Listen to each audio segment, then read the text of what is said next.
9, and this is side 1.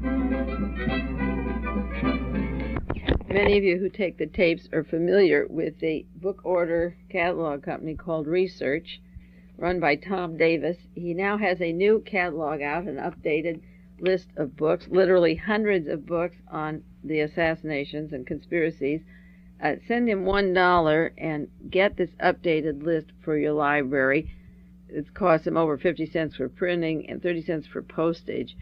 This is expensive to get out and very time consuming. It's good to know how many books are being published on these subjects. Sometimes you get discouraged and feel that you're just one lonely person or two or three trying to figure out what's going on in the world.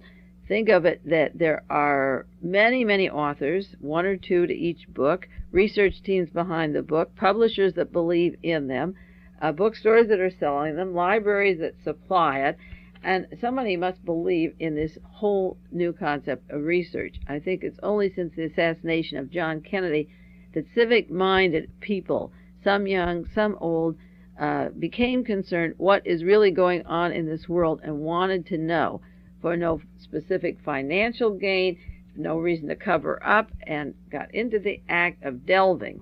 And as more and more people realize the necessity of delving in order to survive and to expose, the amount of publishers and the amount of books increases.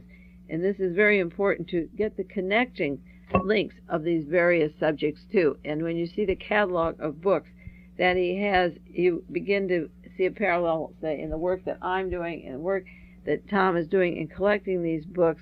And that is the only way to approach the subject of pollution or assassinations or exploitation or missing uranium and the manipulation of money. They all link together. The teams that are doing it are few, and they have one common goal, which is their power and their profits. And as Tom put in a letter that accompanies this list, they don't hesitate to use it. But there are more of us than them, so get educated and keep up with these books. If you can afford any of these books, don't go down to your local bookstore on the main street and walk in and pick it off the shelf if you're lucky enough to find one out of these 400 or 500 books, because they're only carrying one.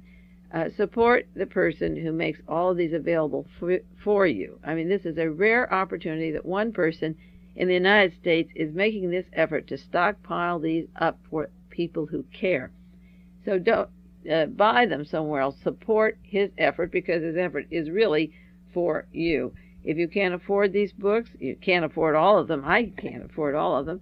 Go to your library. Ask your librarian. Let them know what you're reading. Let them know that all that other stuff around there isn't going to change the world or make life any better or sweeter, that these books are out and these are the kind of books you want to read. And just like people at the television stations know what they want to see, they'll get what they want to see. If not, turn it off. Go to the library and they can order any of these books. Take the list and show them. And if you have friends or relatives or coworkers who don't believe in statements that you make on various controversial subjects, pull out the list and ask them how many books they've read and on what basis they make their opinion. And lastly, the holidays are coming up. We have holidays all through the year, birthdays, anniversaries, and so forth. Give books. I keep thinking I will every year, and I'm more and more certain this year that it's more important than coat hangers and sweaters and sachets and pots and pans and cookbooks and so forth. I think books are the one lasting thing you can give your family that they can cling to, and if they don't like it, they can pass it on, and somebody else eventually will read it and like it. So get these books. There's books on, he has them broken down into the various categories, knowing all the time that each is related to the other. And you can get your books on the Kennedy assassination, the Russian connections, the cosmic connections, the intelligence connections, the various individual murders like the Malcolm X, Martin Luther King, Robert Kennedy, Mary Jo Kopechne, George Wallace, Marilyn Monroe. He has books on terrorism and the secret governments, the banking, corporate foundations, media connections, terrorist connections, the ruling class, literally about 25 categories under which these books fall, and they are related to each other. So get the book list, the new updated book list, and keep it. Underline the ones you have read.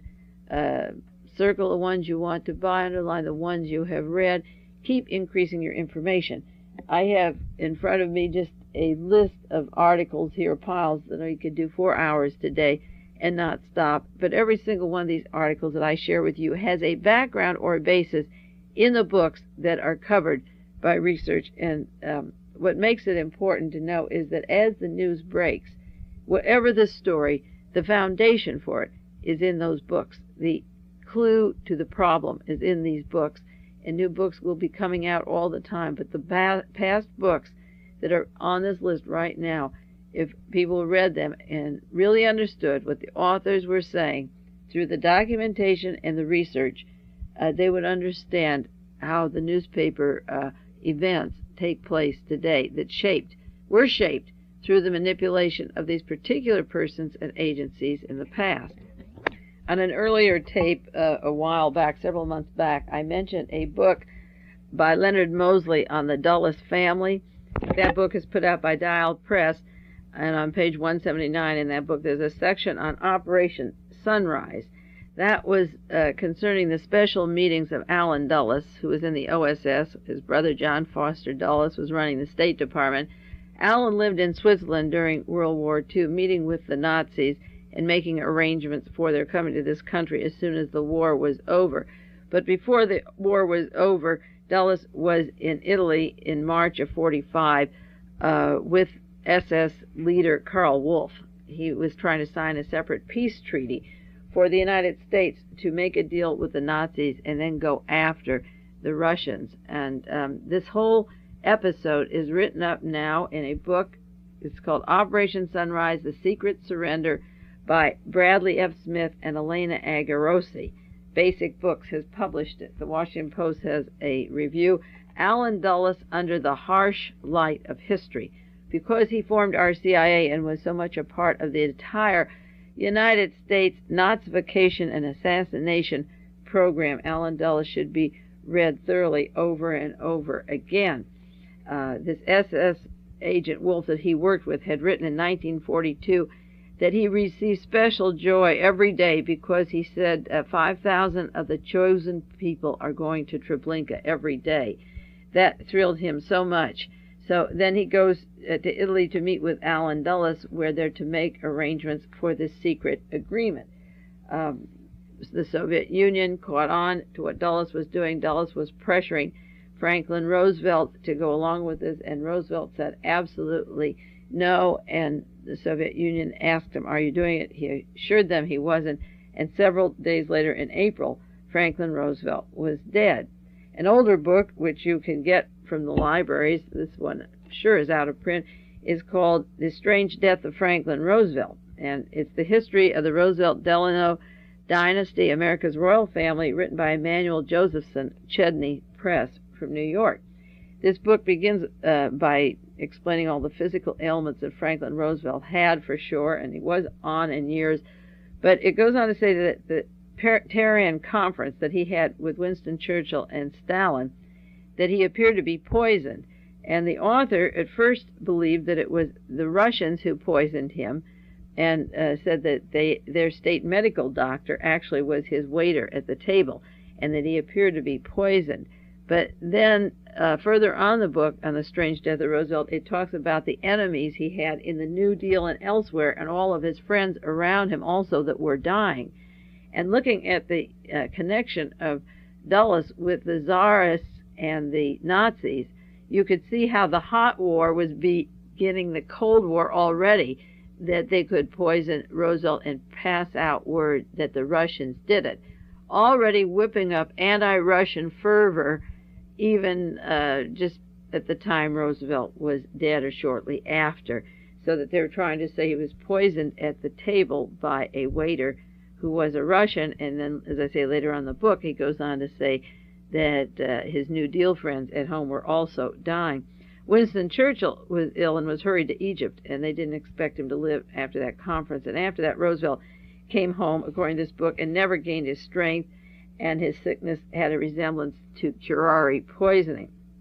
There was no autopsy of Franklin Roosevelt when he died, and Admiral McIntyre, his physician, reported that Roosevelt was not embalmed, that shortly after death, about 4 hours after death, he had turned black, which was a reaction to arsenic poisoning, similar to that. After the Yalta trial, that followed the Tehran, his face was like a death mask, and he wasn't photographed or seen after that. The cause of death was listed as massive cerebral hemorrhage, but the book goes on to say that could be anything from a bullet wound to being hit on the head to a poisoning that would cause a blood clot. There were rumors that his head was disfigured by a bullet wound and that there were powder burns on the head.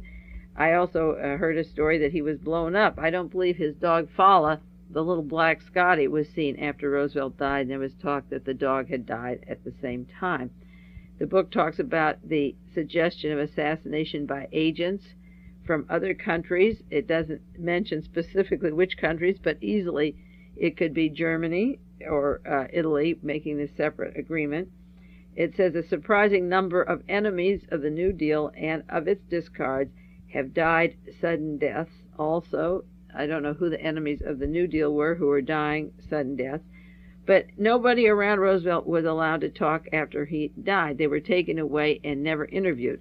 That's exactly what happened with Nelson Rockefeller or Chappaquiddick or around John Kennedy. The people who saw things were not allowed to say what they saw, and said persons were interviewed. But in the case of Roosevelt and Chappaquiddick, people at the cookout at Chappaquiddick and Nelson Rockefeller, the same kind of secrecy where no one around was seen or said anything about it. Also, the news media is similar to the times when Roosevelt died, and 30 years later it's the same kind of story. The major media ignores it totally. The yellow journalists don't even look for the story, and there's rigid censorship across the board. The only person who's beginning to dig, as I say, are the persons after John Kennedy's assassination who really have been delving and digging into facts that have been ignored for a long, long time. Although there are not many people looking into the Jonestown affair or the Rockefeller murder, there are not enough researchers yet. They're still back in 1963, and pretty soon they'll catch on that a lot more is happening in this country. No autopsy, as I say, was ordered. The burial was done as a violation of the law. They should have had an autopsy, this author claims, and he was asking for the body to be exhumed, which, of course, it never was. The cause of death was never investigated. The coffin was never opened. The Roosevelts are traditional people, and they pay public homage, and he claims that nobody viewed the coffin. Elmer Davis, who was in the Office of War Information, was broadcasting to soldiers overseas that the body was laying in state in the White House, viewed daily by throngs, and that's untrue. Nobody saw the body. The Russian ambassador demanded an official order of his government that the coffin be opened and that he be permitted to view the body. Now, they probably believed that there was a murder because several days later they had been assured by Roosevelt that he wouldn't go along with Dulles and the Nazis on betraying Russia. And several days later, after he's dead, the Russians might have believed that he was murdered and wanted to see the body, to see if it was blown up or bullets. And they were not allowed to see it. And I guess they covered their bases by insisting. And that's why Roosevelt's death was never blamed on the Russians as part of the Cold War, probably because they could retaliate and demand that it be exhumed. That request was denied. And then the author goes into a critique on why the body of a president should be examined and why the health of the president should be made public to everybody. And he claims that the persons around the president, the power group, the control group, really run the White House, that they are the power, and we give the president a job like a monarchy, and he sits there, and that group takes control. And if they can murder him and cover it or not let you know how he died and keep him literally embalmed and alive, just cushioned while they make all their decisions, then they're not the elected officials.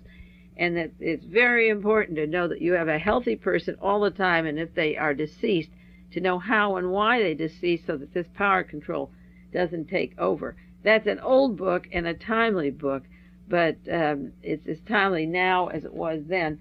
So combining the old book on the death of Roosevelt and the new book, Operation Sunrise, you get a view of history possibly that long preceded our series of assassinations and murders here, but an intense desire to take over the power of the United States. Another book reviewed by the Washington Post last week called Star Wars and Peace, A History of Rockets. It's written by Frederick Ordway III and Mitchell Sharp. The criticism of the review by Charles Dulfer in the Washington Post is that it's very favorable to the rocket team.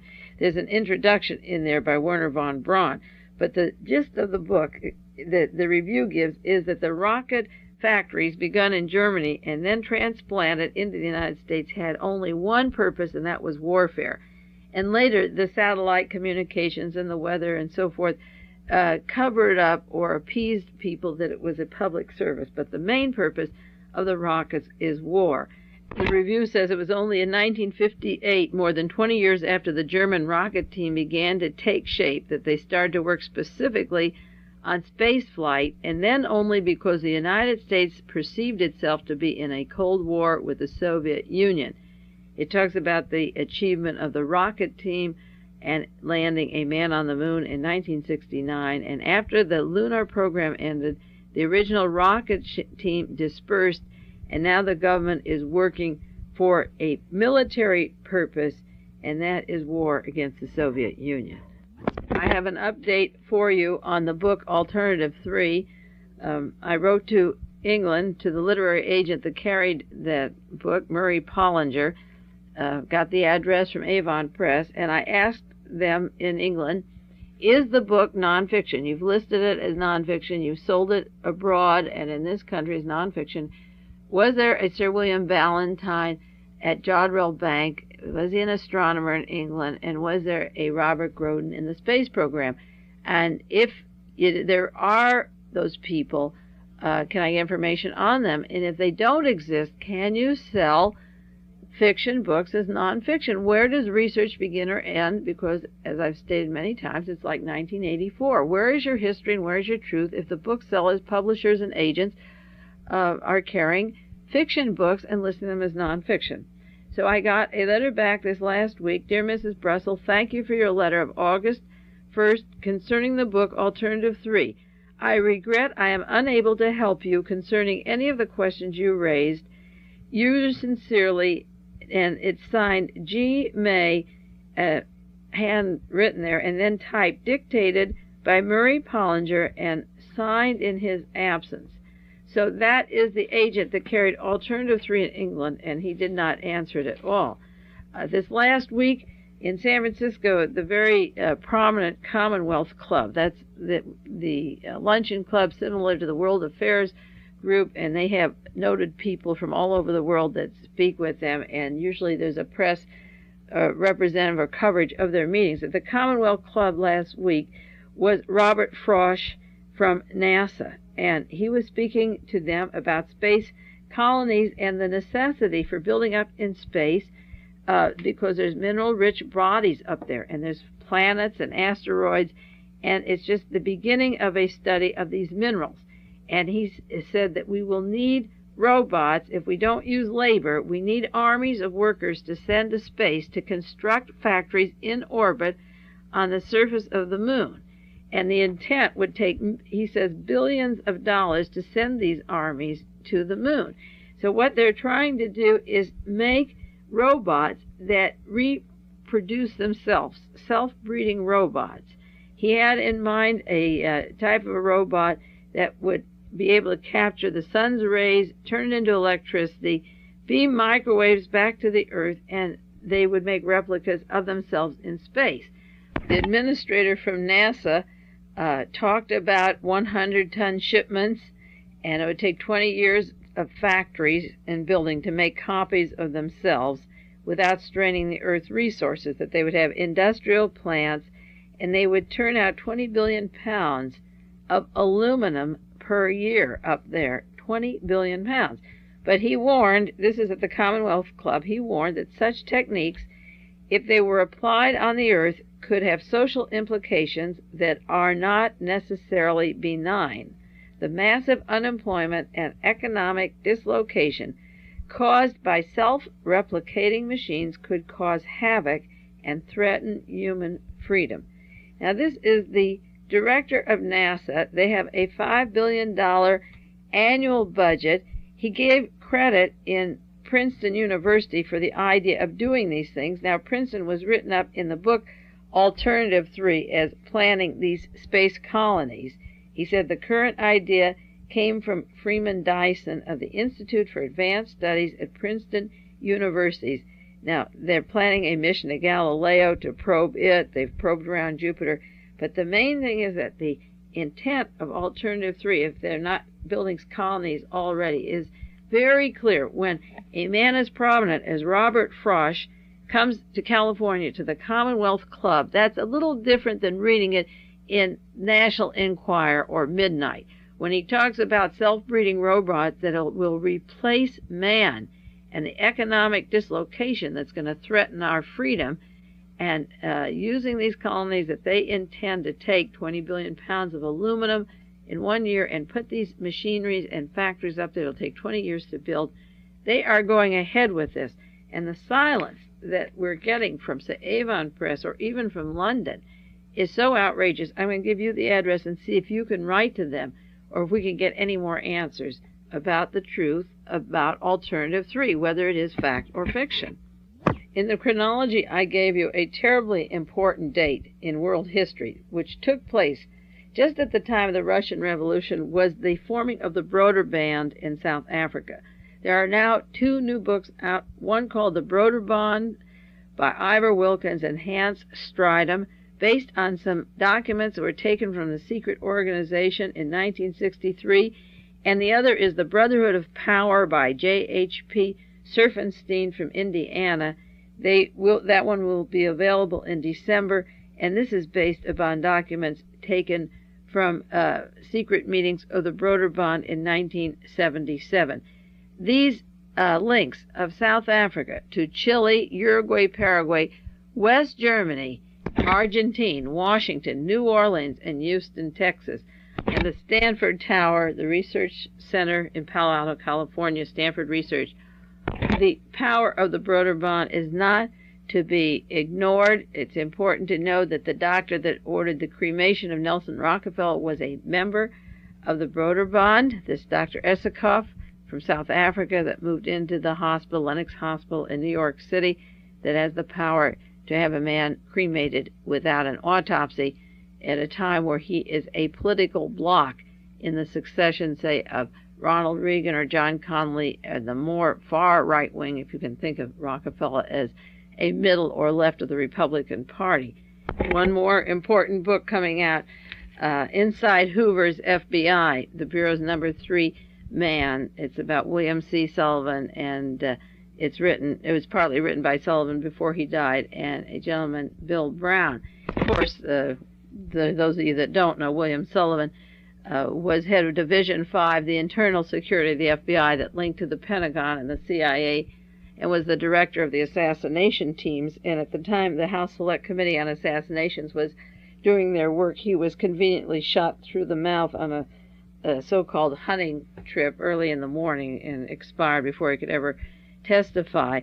If you need motives for J. Edgar Hoover's using William Sullivan or participating in the Kennedy murders, the book comes right out and says that Hoover mistrusted and disliked the 3 Kennedy brothers, and goes into some of the reasons why he hated them. And then further on in this review, it says President Lyndon Johnson and Hoover had a mutual fear and hatred of the Kennedys. Obviously, Sullivan is throwing back. He's #3, and Hoover was #1 in the FBI. So just as the Nuremberg trial said, I only took orders, what Sullivan is really doing is throwing the intense hatred of Hoover onto the Kennedys to really wipe his own ass and save face, because naturally the book isn't going to go into his involvement in the assassinations. But he's giving a motive for LBJ and J. Edgar Hoover for being behind it in case the cover-up of the Kennedy assassination keeps going a little higher and goes away from the anti-Castro Cubans up to the FBI. He's supplied LBJ and Hoover with a motive for wanting to do the Kennedys in. Speaking of no autopsies, and history keeps repeating on and on the same old story, you know how Pope John Paul I died after 1 month, and there was talk all over Rome and in the newspapers and so forth that he had been murdered. Well, his lovely successor, John Paul I, who goes around hugging and kissing little babies and sheep, and he's photographed with his bike, and he's supposed to be this great man of the people, but this simple little face of his is coming to the United States, and of course that's going to be the big story, all your Pope articles starting next week, his trip to Ireland and the United States. Madeleine Murray O'Hare and her son John Garth Murray filed a lawsuit this week against them charging the cities and the taxpayers to build their platforms. She claims the Roman Catholic Church owns land that's worth $162 billion, and if the Pope wants to say a Mass, he has places to do it. That's what she claims. So she mailed her lawsuit to Washington. Her big concern was that he was timing it with the Kennedy candidacy to make Catholic John Kennedy appear popular, and I believe her interpretation is wrong. A friend of mine sent her 3 tapes that I did on the Pope because of her interest in the religious conspiracies and the overlapping of religion into our private lives, where it should be separated from the politics of this country. And I never got a response from her on the politics of the Pope. I called her office, spoke to somebody where her son was working because they were busy with this lawsuit the other day, and left a message, which I have stated with you many times, that the importance of the Pope was to check out if he did in fact work at Solvay Chemical Factory, which was owned by I.G. Farben, and they were making the gas to exterminate the Jews at Auschwitz. And did he in fact work at Auschwitz for the time of the extermination at the rock quarry where they were working? They were digging out this rock and building plants for synthetic fuels at Auschwitz, and they were using slave labor. They were not fed and hardly clothed and had to walk maybe 6 miles even in the snow and work all day and just work till they died, and they brought in new labor. Now, the important thing is that this is a political Pope. This is a Pope who has to come to this country now because millions of dollars are missing, and we'll do some more on the scandals of Mr. Sindona and the New Jersey scandals. But he came into office because another Pope lived 1 month and was cremated or buried without an autopsy. So years ago, they were asking for an autopsy on Franklin Roosevelt and didn't get it, asked to see the body and didn't get it. This man comes in power at a time where he wants to turn the whole world against the Soviet Union, a direct continuation of the Allen Dulles Nazi policies of whipping up an anti-communist feeling, coming on like a lamb. They have taken an actor, a clandestine Pope, and dressed him up, and he plays the role beautifully and whips up the passions of people against communism. Keep in mind the main fear that the power structure has all this time against communism is that you reduce some of the profits and provide housing and education and health for the masses so you don't get extremes of poverty. There are not extremes of wealth and extremes of poverty. And this is the fear of the corporate structure, that rather than to accumulate power and profits, that they may have to divest themselves of some of their luxuries. The article just yesterday, Elvis Autopsy Mystery, and there's a suggestion that they may dig up the body of Elvis Presley and subpoena the autopsy papers. Why is there such a mystery about Elvis? At the time Elvis died, there was a woman who was sobbing on television. Her name was Nadine Frisbee, up in Milpitas, California, and she belonged to the Elvis Presley fan club. And I called her, and I said, look, the one thing you can do if you really care about Elvis Presley, you could come down with members of your fan club to my house, and I'll tell you how Elvis Presley was murdered. Oh, she was crying. It's so sad. It's so sad. I said, look, I'll give you a list of 40 other musicians that I believe were murdered, and now the king of rock is dead. You can't bring him back, but you can demand an autopsy and so forth. And she couldn't believe it. I never heard from her again. People think I'm talking off the walls, and it takes years for them to catch on to what I'm saying. They don't respond by what is your information, what's your background, why are you telling me this.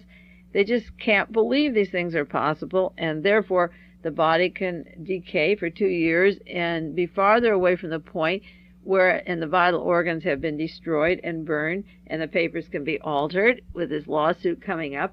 And that's the time that they should have been doing the work and looking into the death of Elvis Presley.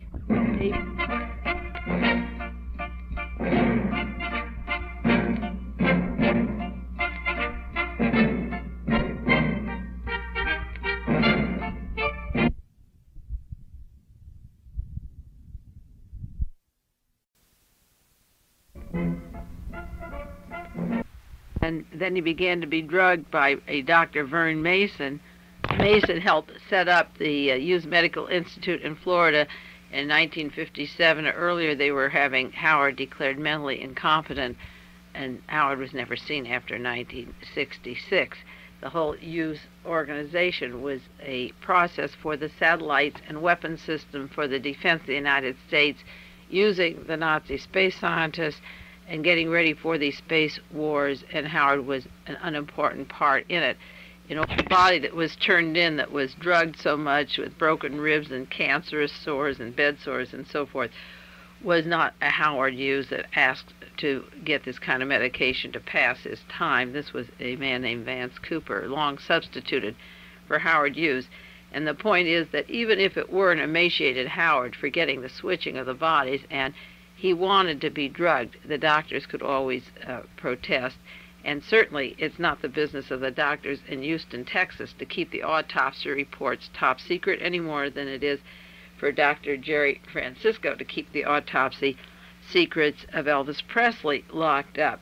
If you want information about Dr. Francisco, you can get some of it from Harold Weisberg's book, Frame Up, which is important to describe the gentleman from Shelby County, the medical examiner. Now, Memphis, Tennessee is where Martin Luther King was shot, and Dr. Jerry Francisco testified at the trial for James Earl Ray. I take it back, it wasn't a trial, it was a confession that lasted just a matter of minutes. There was no trial for James Earl Ray. All Dr. Jerry Francisco had to do was to swear under oath that he did the autopsy on Martin Luther King and that he removed a battered lead slug from the body of Martin Luther King.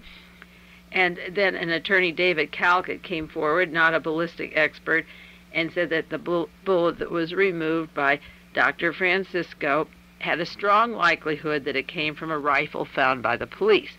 There were no cross-examinations of either man, no expert witnesses. Nobody saw the direction that Martin Luther King was facing when he was shot. Some people saw movement in an area of underbrush by the motel and the rooming house. They saw a man there and running away. They don't know the angle that the bullet struck. Francisco had no directions from where this bullet would come. He did not have to give the details, and he simply had to say that a bullet came from the man, and that was all that they did for Martin Luther King in Shelby County, the same area that hated Martin Luther King, the black man, the black civil rights leader, that covered up his murder and made a farce of the trial. This is the same area that hated Elvis Presley, even though he was an economic boon to the county. They are basically, as I say, WASP rednecks, hating rock and roll, hating the music scene, and Elvis was loved worldwide, but there were power structure authorities that do not like the music that evolved out of the post-war period, this new rock and roll. They didn't like it at all. They didn't like the motion, the sounds, the emotions, and the part of the COINTEL program to stop it was the killing of Elvis Presley. I mentioned briefly last week some of these new documents that are coming out on Operation Chaos, released by the Center for National Security Studies. I don't have the address of that group. If any of you have it, send it to me so I can get copies of these new documents they have. But the Washington Post has another article. At the CIA, domestic and foreign spying had equal priority, and it was as important to know what was going on in this country with operational priority as it was what is going on in the Soviet Union. The CIA was very concerned with the motions and activities of the rock people, the musicians, in addition to Martin Luther King and Robert Kennedy and Bella Abzug and Ronald Dellums and other political leaders and labor leaders in this country. They were equally interested in the cultural operation, which was known as Operation Chaos. And the cultural attitudes and postures were part of the group around Elvis Presley. Even though he wasn't one of the anti-war movement people, he was a rock and roll person, the king of rock, he was called in this country. And it was important to wipe him out and wipe out the whole movement if they could. Last week I talked about the music festival here, the Tribal Stomp, at the fairgrounds, and the death of a woman that went over a bridge. The next day there was an article in our local paper that a man was being held and charged for her murder, involuntary manslaughter of Victoria Allgood, because he administered LSD shortly before she fell from the bridge at 9:20, and the chief of police of Monterey said that he supplied her with LSD about 8:30 at the rock concert at the Monterey Fairgrounds. I told you people came around to us wanting to sell or give LSD to us right there, right before, in front of the where the musicians were playing. They were coming around distributing it. Now, I hear when I talk about LSD, people say, well, that's not fatal, it can't kill people, everyone has a lot of fun. But on the other hand, you can't have it both ways. The police believe that this woman jumped off the bridge because she had LSD. Therefore, either it was mixed with chemicals that are unsafe, or they know something about the potential of poison that can be added to LSD, because they charged this man with giving it to her at 8:30, and at 9:30 she jumped off the bridge. There are a lot of attorneys and former state senators passing untimely deaths, and one took place just last week, a boating accident. A former state senator in Maryland, Joseph Stask, 63 years old, described as a political warlord in Baltimore. He was about to be sentenced on mail fraud and tax charges, and he was scheduled to appear before the U.S. District Court and be sentenced on these charges.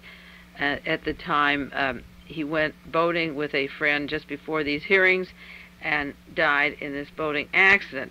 We know there's a lot of hanky-panky in Maryland with pre-Watergate and Watergate era with Governor Spiro Agnew and Governor Mandel, and I don't know what links or if any he had to them, but before he had a chance to explore more or spill out what was happening, evidently he came to this accident.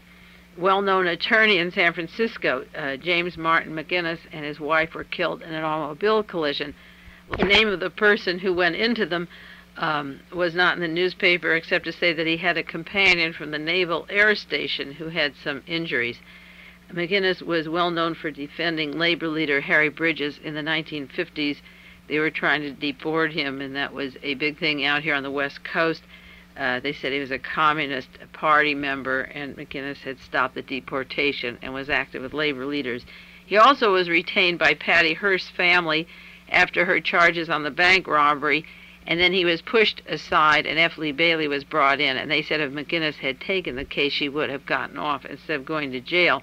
He went on later to represent Mrs. Hearst in the divorce case against Randolph Hearst, so you can imagine what Mr. McGinnis knows. In addition to that, his best friend and lifelong partner for 32 years is Hal Lipsett of Watergate fame, who worked for McGinnis.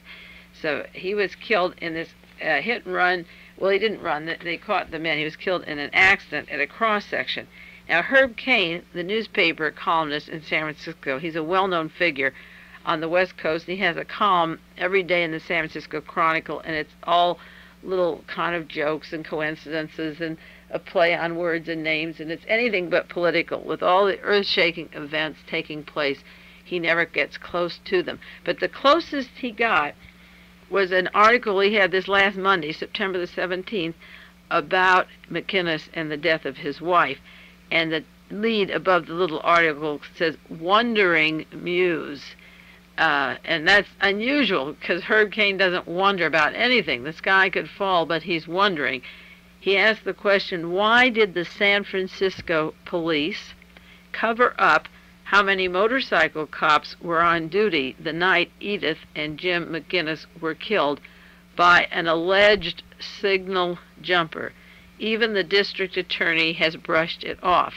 Translated, for those of you who are not familiar with the backlog of the tapes I do, why did the San Francisco police, that means the Charles Gaines counterintelligence Zodiac FBI, CIA, Operation Chaos, sleazy bunch of criminals. Why did the San Francisco police cover up how many motorcycle cops were on duty the night Edith and Jim were killed by an alleged? And this is the first time Herb Caen has ever used the word alleged. I wonder if people actually are catching on that something is happening. An alleged signal jumper. How can it be an alleged if 2 people were buried last week? And what is going on? Then he says even the district attorney, and the district attorney there is Jim Jones, Jonestown Freitas, Joe Freitas. The district attorney works and is a close personal friend of Tim Stone, who set up Jonestown with Jim Jones, and Joe Freitas has been involved in the whole Jonestown murder cover-up of over 932 people, and he says even the district attorney brushed it off, meaning the death of Edith and Jim McGinnis. Another lawyer was found dead. First they said it was a suicide. It was like a John Rosselli, Carlo Priosacaris, George de Mohrenschildt suicide. These terrible suicides that actually turn out to be murders. James J. Open, he's from Santa Barbara, and he was found shot to death, and they first said it's probably that he committed suicide. He was out on his yacht. And then later the newspapers revised it a few days later, just as they do the Monterey story, that a woman commits suicide, then they later charge a person with a specific acid that she was given. Later they admitted that he was getting death threats a week earlier. He was a former policeman and an attorney, and he was out on his boat in Santa Barbara, and he got to the radio signals and called and claimed he was being tortured, and then they heard a gunshot, and he was dead. They came to the conclusion that the last report, and then it's hushed up, was that he was murdered. First there's a news account that somebody commit suicide. Then when they find out that it's a murder, it all of a sudden goes off the news. You see, the first headline say, alleged torture victim found dead on the yacht. Another one says, lawyer found dead on boat after distress call. And then autopsy doesn't show the death boat was suicide, and then it tells about calls a week before his death. Now, he was very active. He sued the oil companies, and he was against the oil companies in Santa Barbara, and sued them because he was representing the fishermen, because in 1969 they had a huge oil spill there, and he claimed that it was affecting the fishing industry and was trying to chase away the offshore oil companies. And so I wonder if the motive behind this would have been vengeance, to wipe him out for his being so sassy about the oil companies. As a matter of fact, he named his boat Chronic Bitcher, because when the oil company officials in Santa Barbara would come to him, they called Santa Barbara a community of chronic bitchers, because they didn't like the oil on the shore. So that was the name of his boat, and he was murdered on the Chronic Bitcher. My very good friend and fellow researcher in Minneapolis sent me several pieces of information regarding these murder syndromes that we've been talking about for the last week or so, or continuously on these tapes. One was that Bill Stewart, the newsman that was shot down in Nicaragua. The photograph of him at primetime evening news being kicked and shot in the head. And recently, the Emmy Awards, Jimmy Carter was on the screen mumbling his lips, barely open, giving awards to the newsmen who were killed in Jonestown in Nicaragua. And I received information from this researcher friend who reminded me that Bill Stewart was very busy working on stories. He had worked 4 months on a story dealing with organized crime, and he submitted the story, and the newspaper wouldn't publish it. And shortly after that, he was sent to Nicaragua, and then he was shot and killed right on the street. And she asked the question, were those kicks from Vesco and Somoza and United Fruit Company? Don Harris, who was killed down in Jonestown, was the gentleman who was in the rooming house with Grace Stevens at the time that James Earl Ray was supposed to have left that building, and she claimed it was somebody else.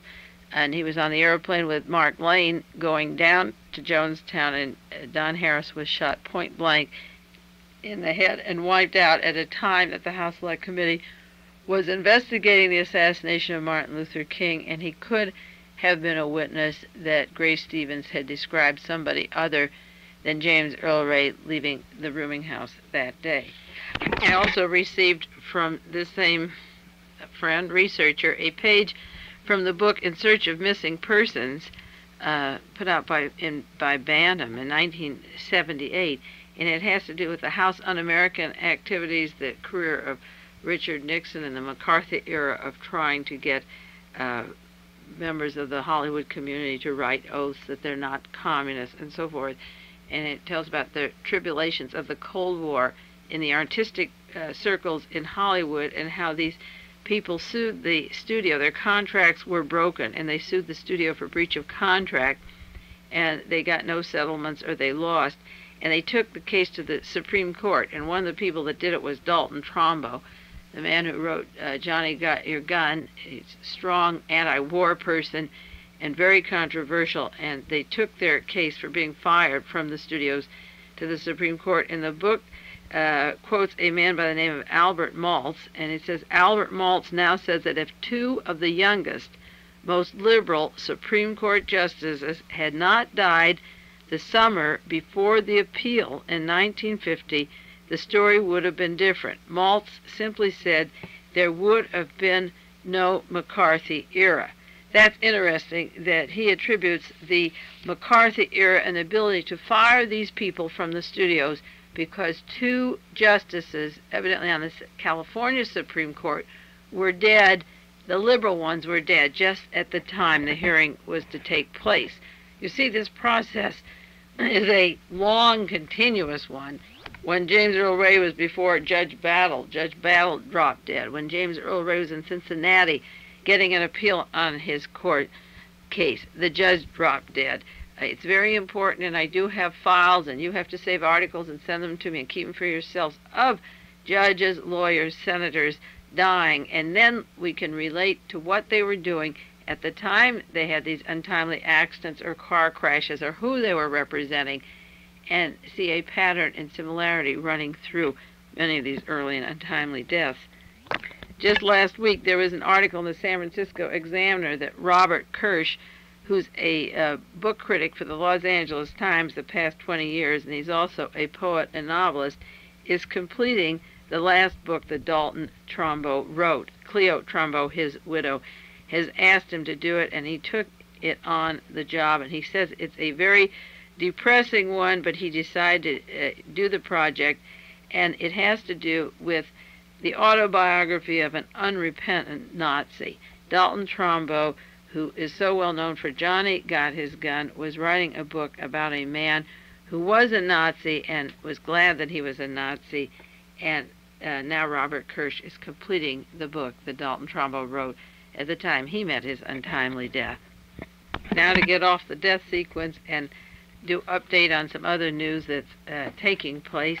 The House Subcommittee on Elementary, Secondary, and Vocational Education is considering two bills to remodel the testing programs that I talked about on a tape several weeks ago, the Educational Testing Service.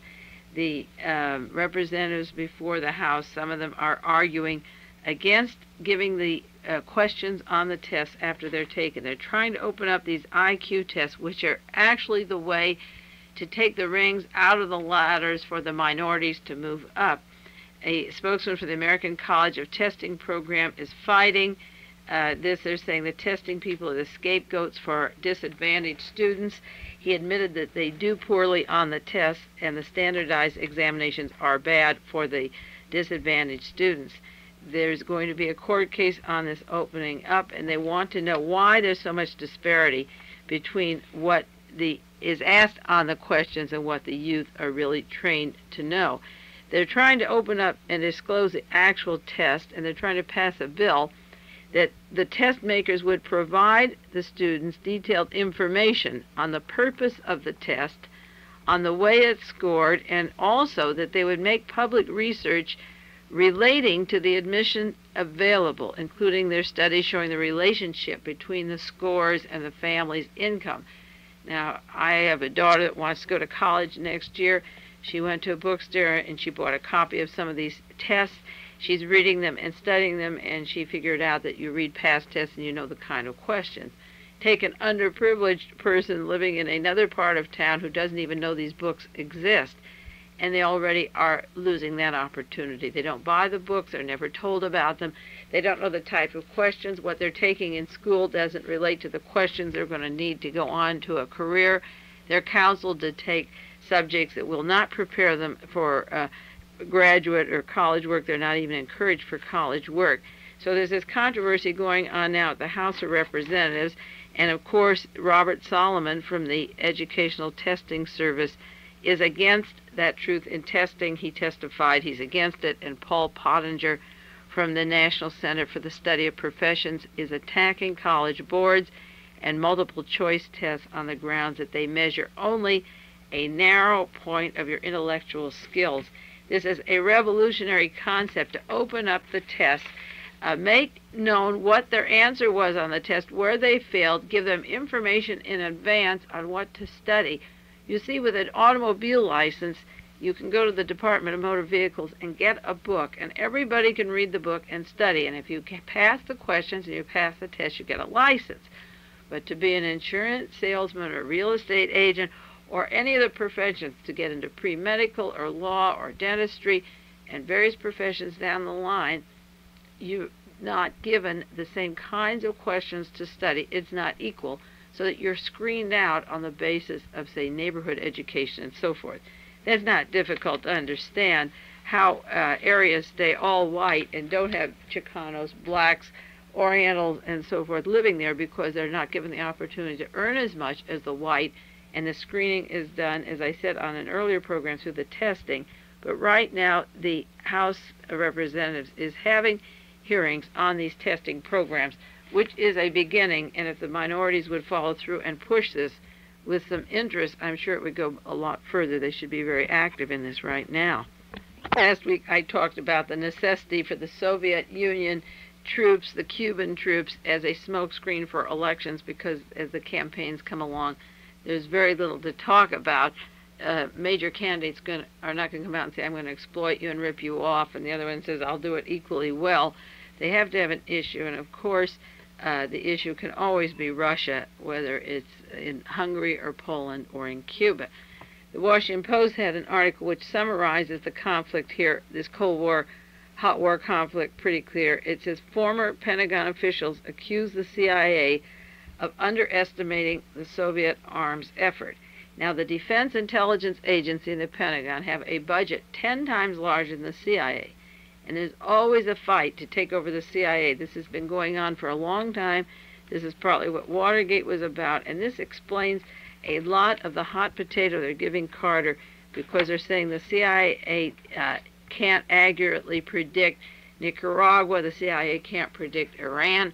The president gets mad at the CIA. There's a long article in the New York Times magazine section how he calls in Stansfield Turner, who was an admiral from Annapolis. What's wrong with the CIA? And it turns out that if the CIA is a failure in all these areas, then the Pentagon knows what to do. Give it to the military men, because the CIA are goofing. An article this last week in the San Francisco Chronicle, Carter's bind in Cuba crisis. He can blame the CIA. And again, Nixon warns Carter to act on the Soviets in Cuba.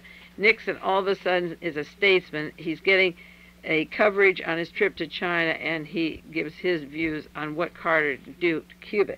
He can't even find an apartment to rent in New York City. Nobody wants to live next to him, and he's the official statement telling Carter what he should do so that they can get back the gambling tables and turn Cuba into a New Jersey or Las Vegas like it was before, with his friends down there from organized crime taking it over. The Cuban story is just a smokescreen to keep the Pentagon superior to the CIA and accuse the CIA of knowing all along. As I said last week, the Pentagon officials, the generals and so forth, go around lecturing, we knew it all the time. The CIA says we didn't know it, and then it makes the DIA look strong, and that's why the Pentagon is accusing the CIA of underestimating this. All of these recent fiascos are to weaken the CIA so that the Pentagon and General Haig and the military can get a tight control and win this battle between the two of them. Mike Roika had an article, Why All the Bother and Bluster About Soviet Troops in Cuba. The answer is, and I say it again, the answer to the defection of the people from the Bolshoi Ballet now, the reason for the Pope coming here and whipping up anti-communist feeling as he's done around the world so far, the reason for the Cuban story with the Russian troops there is to keep our anti-Soviet feeling always in the news, and also, as these other countries fall and look weak, the CIA looks weak and the Defense Department can say, we knew these things all along.